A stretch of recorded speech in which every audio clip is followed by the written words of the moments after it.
Ya, pemirsa masih bersama kami di Hidup Sehat. Tadi Prof ada pertanyaan yang belum terjawab. Sering kembung itu adalah gejala kanker usus. Fakta atau mitos? Itu mitos. Mitos. Ya. Karena begini, kalau kita bicara soal kembung, keluhan kembung itu biasanya itu berhubungan dengan masalah saluran pencernaan atas. Ya, jadi misalnya dari lambung, ya. Kemudian tadi misalnya ada gangguan asam lambung yang berlebih-lebihan, ya begah itu lebih ke atas. Tapi begini, sebenarnya pada pasien-pasien yang memang kanker usus besarnya situ sudah sampai menyumbat, ada itu beberapa pasien itu sampai menyumbat, ya itu akhirnya juga menimbulkan kembung. Tapi tentu sudah udah advance lah istilahnya.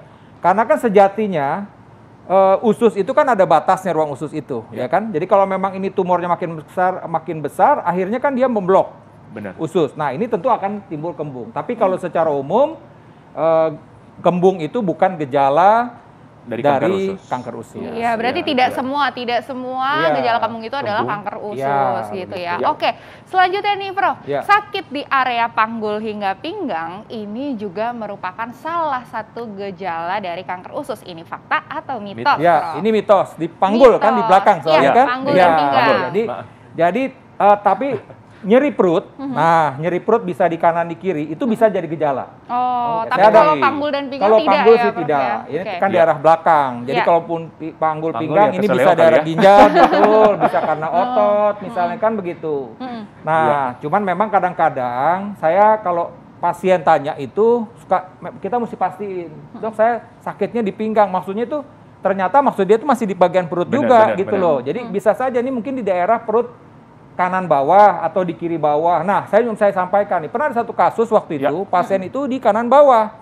Oke, kan curiganya seperti apendisitis. Ya kan atau begitu. Usus buntu. Nah, buntu. Tapi memang waktu itu dokter melakukan pemeriksaan, oh kok kayaknya ada sesuatu juga di sini tumor. Akhirnya ya udah dipastiin dulu, dilakukanlah pemeriksaan CT scan. Oh, ternyata ada massa. Nah, akhirnya dilakukan teropong, ternyata ada tumor. Ya udah, ternyata gejala di perut kanan atas itu, di perut kanan bawah itu bukan karena appendix, tapi memang ada tumor di usus besar itu tadi. Jadi sakit perut. Sakitnya itu bukan cuma bukan hanya di perut bagian kiri atau bisa juga di kanan. Tapi gitu pokoknya selalu adanya di perut di sekitar pusar. Saya selalu bertanya begini kalau ke pasien, Ibu sakitnya itu di atas pusar atau di bawah pusar? Di bawah pusar, dok. Nah, di bawah pusar itu bisa salah satunya kemungkinan karena adanya tumor di usus kita itu, gitu. Oke, mungkin masyarakat ingin tahu, dok, penasaran nih, penyebabnya apa sih, Bro? Jadi penyebabnya ini multifaktor, ya. Kita bilang multifaktor, tapi kita bisa bilang faktor resiko. Nah, faktor resiko. Pertama itu umur. Jadi untuk pasien-pasien umur di atas 60 tahun itu resiko untuk terjadinya kanker. Kemudian yang lain ada faktor genetik. Faktor keturunan. Jadi kalau kebetulan bapak atau ibunya memang riwayat kanker usus besar, maka anak-anaknya juga mesti hati-hati itu. Atau saudaranya ada kanker usus itu hati-hati. Kemudian memang ada riwayat polip sebelumnya. Jadi familial polyposis misalnya, ya. Atau ada riwayat kanker usus karena bisa saja pasien itu kanker usus bisa kambuh lagi. Ya, ada beberapa pasien-pasien sudah dioperasi, nggak jaga makan, akhirnya dia kambuh lagi. Kemudian tadi gaya hidup. Nah, gaya hidup misalnya, mohon maaf ini, merokok, minum alkohol, itu juga faktor risiko untuk terjadinya kanker usus besar. Kemudian obesitas. Nah, dan kurang gerak. Itu juga salah satu juga faktor risiko. Jadi mesti olahraga. Dan makan. Jadi makan yang terlalu banyak, lemak yang berlebih-lebihan, daging merah yang berlebihan, dan kurang makan sayur. Kurang makan sayur juga ya, betul. Nah, Prof, ini terkait obesitas, ini biasanya nih ya, perempuan gitu ya Prof ya, itu biasanya kadang-kadang takut banget yang namanya obesitas Prof. Nah, zaman sekarang itu banyak banget obat diet beredaran di pasaran. Apakah itu juga berpengaruh nih Prof terhadap kejadian kanker usus? Ya, kalau gini, pertama kita memang tadi saya bilang obesitas bisa menjadi faktor risiko. Oleh karena itu kita harus bagaimana kita bisa menjaga berat badan kita ini, ya kan?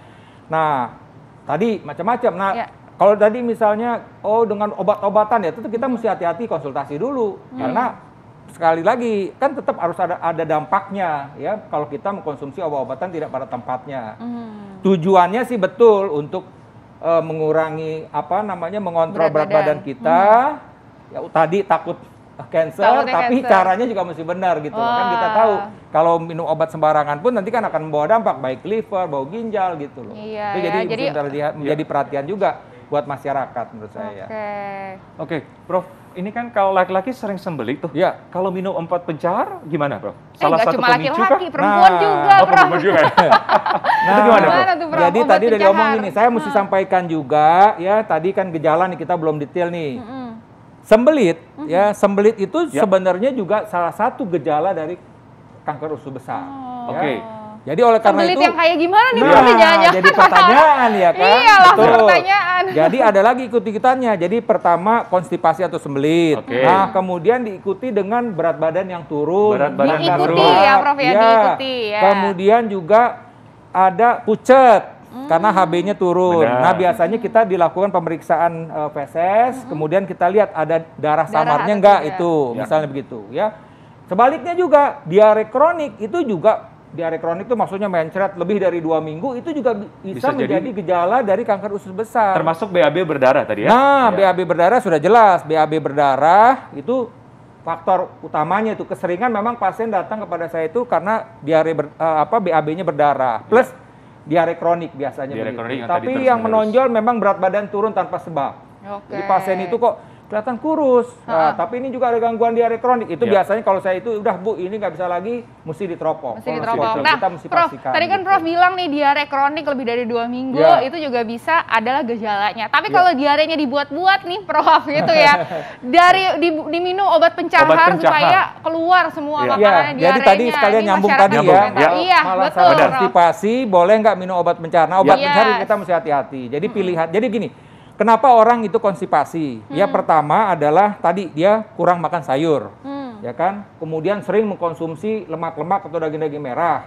Kemudian juga kurang minum dan kurang bergerak. Jadi dasarnya ketika dia konstipasi dia juga sudah mempunyai resiko untuk kanker usus besar. Jadi pencahar itu penting, boleh. Tapi yang penting adalah tadi gaya hidup tadi, mesti konsumsi sayurnya ditingkatkan, minumnya ditingkatkan, kemudian juga olahraganya, aktivitasnya begitu. Tadi, pilihan tadi pencahar ya, saya menganjurkan lebih baik yang sifatnya hanya untuk melunak feses, itu lebih aman dibandingkan yang sifatnya untuk merangsang usus kita untuk bekerja. Itu sebaiknya dihindarin gitu. Berarti jadi pilihannya begitu. Berarti pencahar bisa atau boleh, tapi ada batasnya. Ya, betul. Itu batasnya berapa banyak? Setiap hari atau seminggu sekali atau seminggu 2 kali? Prinsipnya begini, buang air besar yang ideal itu adalah 3 kali seminggu. Jadi kalau udah 2 kali seminggu atau sekali seminggu itu tidak normal.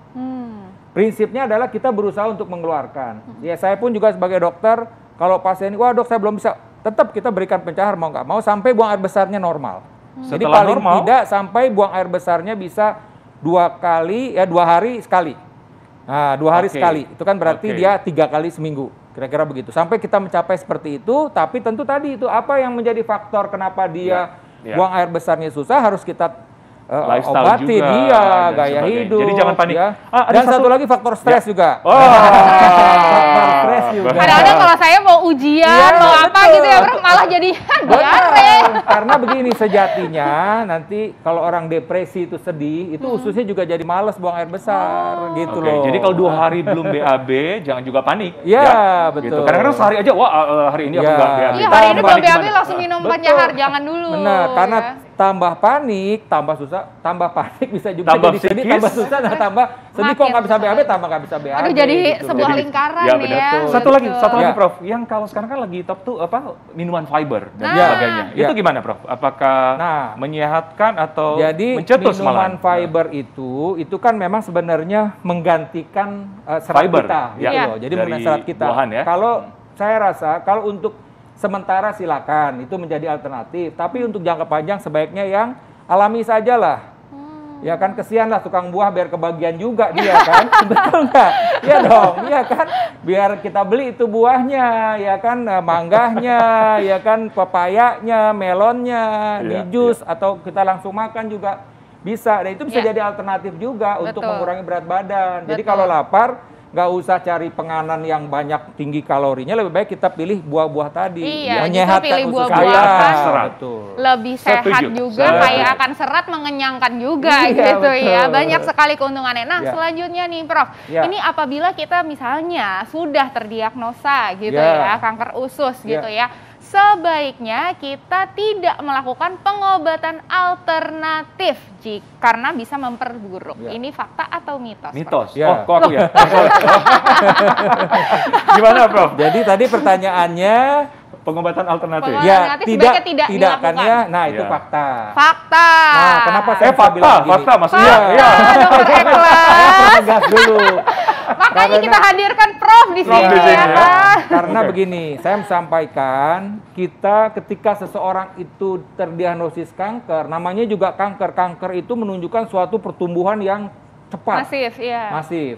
Nah, mesti saya sampaikan, karena saya punya beberapa pasien-pasien yang alhamdulillah ini karena memang waktu itu ditemukan masih stadium 1, stadium 2, itu umurnya bisa lebih dari 10 tahun tuh masih bisa bertahan gitu loh, walaupun dia riwayat kanker. Karena memang teorinya begitu, kalau kanker ini masih stadium 1, 2, kemudian dilakukan operasi, itu kita bilang survival rate-nya untuk 5 tahun ke depan tuh 92%. Wow, tinggi Tapi sekali. ketika kita menemukan kasus itu, pada kesempatan pertama tahu-tahu sudah menyebar di hati, liver, berarti itu stadium 4, atau sudah ada di kelenjar getah bening sekitar, itu stadium 3 misalnya, umumnya kita bilang stadium 4, maka survival rate, jadi untuk 5 tahun itu hidupnya itu hanya sekitar 12%. Nah, itu yang harus menjadi perhatian. Jadi terus terang saja, ini tentu saya sebagai dokter, dalam hal ini dari sudut medis, as soon as possible lah. Ketika ini udah ditemukan tumor, dokter bilang ini mesti dioperasi, udah jalin aja operasi. Karena secepat itu diobatin, secepat itu bisa diatasin, mudah-mudahan prognosisnya atau survival rate-nya ke 5 tahun ke depan itu akan jadi lebih baik. Tapi saya mesti ingatkan, biasanya pasien-pasien ini suka lupa dalam tanda petik, setelah dia sudah dioperasi, sudah di kemoterapi misalnya, gaya hidupnya nggak berubah. Yang merokok tetap merokok misalnya, yang minum alkohol, makannya nggak dijaga, itu susah. Yang saya bilang tadi bertahan 10 tahun itu gaya hidupnya sehat banget. Olahraganya bagus, makannya juga bagus, kebiasaan-kebiasaan buruk juga tidak, itu tadi. Dan juga artinya lifestyle-nya bagus lah gitu. Itu bisa bertahan sampai 10 tahun, 15 tahun begitu. Setuju. Berarti artinya kita jangan menunggu sampai akhirnya kita itu parah gitu ya. Bahkan sampai ada gejala, bahkan sampai ke pengobatan alternatif dulu, jangan. Gitu. Pokoknya kenali diri kita, gejala kita. Kalau memang sudah ada yang memang harus diperiksa, harus segera ke dokter. Yes, betul. Oke, tipsnya, Prof. Prof. Jadi sekali lagi saya sampaikan bahwa penyakit kanker usus besar ini adalah satu penyakit yang bisa kita cegah. Cegahnya bagaimana? Cegah dengan gaya hidup yang sehat. Yaitu pertama tadi bahwa kita kalau umur mungkin tidak mungkin lah, karena kita pasti akan umur mencapai 60 tahun, 70 tahun. Yang kita bisa cegah adalah gaya hidup tadi. Gaya hidup tidak merokok dan tidak minum alkohol. Wah, sekarang saya masih, ya udah stop deh. Kalau udah terlanjur, udah sekarang stop. Kemudian yang kedua adalah konsumsi sayur-sayur dan buah-buahan, ya. Kemudian juga mengurangi makan-makan yang tinggi lemak tadi. Ya, kemudian berusaha untuk kontrol berat badan, ya kan, kontrol berat badan, dan yang terpenting adalah tetap beraktivitas. Nah, apabila memang misalnya ada keluhan-keluhan tadi, segera berobat ke dokter, dan kalau memang ini sudah dokter bilang indikasi untuk dilakukan kolonoskopi, teropong, ya udah kita lakukan teropong saja, setuju saja untuk diteropong, untuk dipastikan apakah ada tumor kah atau ada polip kah di sepanjang usus kita. Nah, kalau kebetulan kita punya orang tua yang memang ada riwayat kanker usus besar, biasanya memang di atas 5 tahun itu, 50 tahun dianjurkan untuk melakukan screening ya dengan kolonoskopi untuk dipastikan apakah kita aman atau tidak, apakah kita ada tumor atau polip atau tidak di usus kita. Demikian nih hal penting buat masyarakat sekalian. Baik, Prof. Sangat jelas. Terima kasih, Prof. Terima kasih banyak, Prof. Sangat jelas ya. Berarti nih pemirsa, jangan jangan abaikan dan juga jangan remehkan sedikit pun gejala yang ada di usus Anda gitu ya. Sayangi usus Anda, selalu lakukan gaya hidup sehat gitu ya, olahraga. Makan makanan tinggi serat tapi bukan yang yang banyak sifatnya banyak lemak juga gitu ya. Langsung juga makan sayur-sayuran, buah-buahan gitu ya. Setuju banget. Pokoknya lifestyle yang bagus. Yes. Nah, Selanjutnya, Alin sangat menarik nih. Kita akan bahas mengenai kebohongan. Orang suka bohong. Orang suka bohong, nanti ujung-ujungnya sampai menipu. Aduh, itu sebenarnya ada gangguan nggak ya? Apakah itu gangguan kejiwaan ya? Yes. Sesaat lagi, tetap di Hidup Sehat.